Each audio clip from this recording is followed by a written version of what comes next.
蓝忘机走了。温情惊讶地看着眼前匆匆忙忙跑过来的弟弟，险些没拿稳手中的刀。魏无羡刚刚平静下来，睡过去，蓝忘机就走了。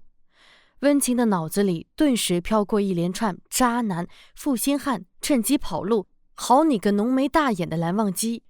震惊，冷面仙君抛弃病重情人，这究竟是人性的扭曲，还是道德的沦丧？等神奇的字眼。手上切药的动作陡然一重，当的一声，仿佛切断了谁的狗头。温情闭了闭眼，把那些乱七八糟的东西从脑子里啪飞，问道：他有说什么没有？蓝二公子说有事回姑苏一趟，很快回来。温宁答道：还说让我好好照顾着公子，不要让公子乱来。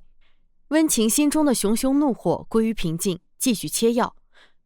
姐，公子他到底是生了什么病啊？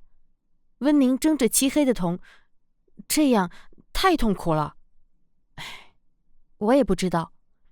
温情抿了抿唇，他身体本来就不好，但这种情况我也是第一次见。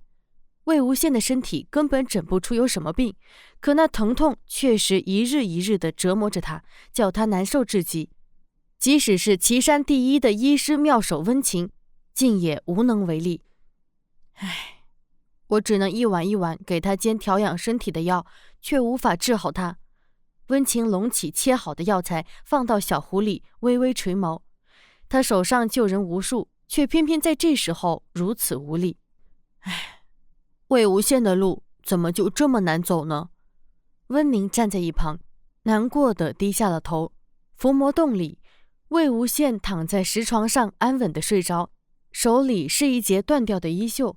蓝忘机在藏书阁里待了一下午，才从某本残本里找到了关于那2朵花的记载。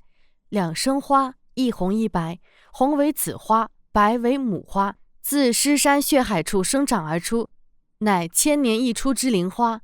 服下母花的人可以为服下子花的人分担痛苦与伤痛，但母花持有者死去，子花持有者已无法再活下去。蓝忘机沉吟片刻，将书放回原位，起身欲走。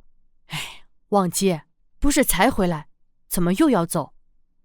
蓝曦臣站在藏书阁门口，微讶道：兄长。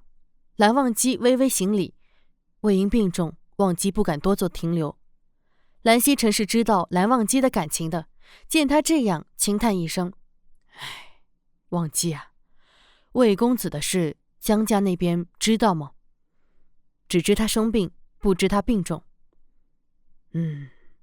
蓝曦臣点头，想到自己的来意，心中越发无奈。忘机啊，长老有任务交给你。何事？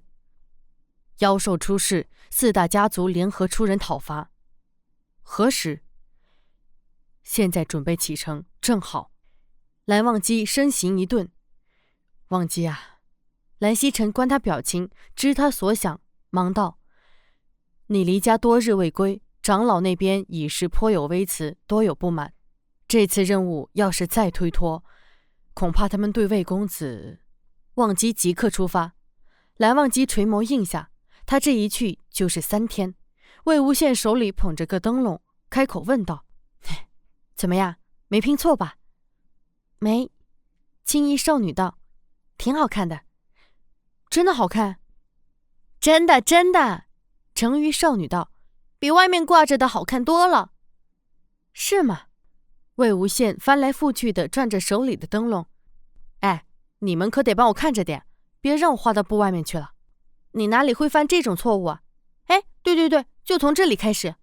黄衣少女对比着画好的图样和灯笼布，指挥着魏无羡下笔。魏无羡深吸口气，手中朱笔运转，复杂的纹样一气呵成。完成最后一笔的瞬间，灯笼无火自灭，纹路也逐渐变得透明。不久，单从外表看起来，这个灯笼和普通的那些已经没什么区别了。少女们不约而同地往后退了退。姐姐，这东西你们可别碰，小心魂飞魄散。魏无羡提醒道。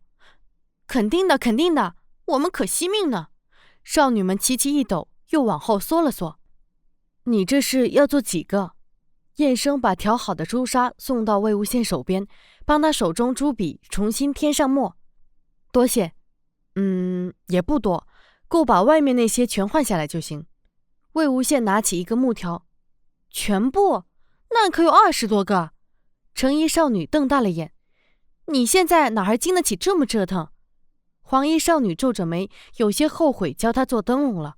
粉衣少女帮她搬木头的动作顿了顿，不赞同道：就这么一个，你都疼到脸色发白了，可别吧？很白吗？魏无羡愣了愣。魏无羡这些天来已经习惯了时不时的疼痛，有时吐2口血什么的。他仗着衣服颜色深，就用袖子悄悄擦了，也没谁知道。他看不见，干什么都要摸索着来，根本不知道自己脸色差成什么样。不曾想，现在被苍白的脸色给卖了。很白。燕生轻声道：都快和我们一样了。魏无羡做好一个灯笼架子，伸手去拿陈琴。那说明看上去还是好看的，无损我的形象。就你会说。你做什么？喂！少女们的身体泛起青烟。魏无羡吹了2声笛子，让少女们回到本林里沉睡。这东西在这里，你们待久了不好。各位姐姐放心，我心里有数，不会出问题的。少女们气急败坏，却无法控制自己的身形化作青烟。魏无羡活动活动满是伤口的手，拿起刻刀继续做他的事。不知过了多久，魏无羡停了笔。20几个灯笼一次做完，确实让他的身体吃不消。待到最后一个完成，魏无羡头痛欲裂，几乎扑倒在地，手胡乱撑了一下，碰倒了东西，又添上了一道口子。魏无羡撇嘴，就着手上的血，往一旁的纸人眼眶里点上一对眼珠。纸人瞬间起灵，与魏无羡互见一礼，听他的话，抱起灯笼出去，把原有的换下来。魏无羡坐在地上，不太好乱动了。他现在被各种东西包围着，有没用完的木材，有剃下来的木刺，有针线、画布、盘子，他看不见，怕把这些东西弄得一片狼藉。半晌，他低叹了一声，有点想蓝湛了。3天，蓝忘机一去便没了消息。要是蓝湛在的话，想什么呢？魏无羡拍了拍脸，他不来才好。蓝忘机在世人眼里可是正道楷模，佼佼君子，择世明珠啊！天天和他这个邪魔外道混在一起，可怎么行？之前那么多天，蓝忘机都没离开乱葬岗，只怕外面的流言已经飞天了。都怪蓝湛，快把我惯坏了！魏无羡懊恼。之前他失聪时，蓝忘机时时刻刻照顾着他，魏无羡都默认了蓝忘机在他身边。这3天来，没看见蓝忘机的脸，也没听到蓝忘机的声音，他反倒不习惯了。灯笼一个一个被拿走，当最后一个灯笼被挂起，整个阵法完成，将整个温氏族地护在阵法之中。挂灯笼的纸人里的灵元蹦了蹦，收走魏无羡的血，离开了。魏无羡再次被毁灭性的疼痛包围，全身的经脉仿佛被水扭在一块，打了个结，拉扯的生疼，心脏绞痛。手指上的感觉被恶意放大数倍。魏无羡疑心自己是不是不小心划了些口子，而是直接把手指头给剁了。血从口中冒出来，他又开始咳嗽，每咳一下牵动了全身的痛处，于是疼痛层层叠加，几乎让他失去理智。